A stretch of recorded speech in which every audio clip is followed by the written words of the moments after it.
Vergangenheit hatten wir 10 Maschinen, alte Maschine, Stanznippelmaschine, Lasermaschine und Fräsmaschine in Einsatz gehabt.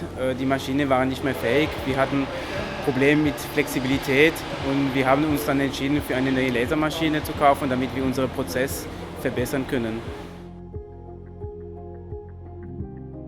Eigentlich haben wir hier mit unserer Lasermaschine 10 Anlagen ersetzt, die eine Durchschnittsalter hatten von 30 Jahren. Also damals haben wir einen Prozess gehabt, wir haben die Schilder dann zugeschnitten an eine Schlagschere.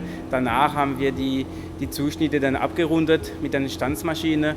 Und momentan haben wir jetzt mehr als 2 Tage gewonnen. Das heißt, wir geben die DXF-Datei an der Lasermaschine. Die Lasermaschine schneidet direkt das Kleinschild und dann wird es auch gleich bearbeitet im Bereich Kleinschild. Das heißt, wir haben wirklich 2 Tage auch im Prozess auch gewonnen.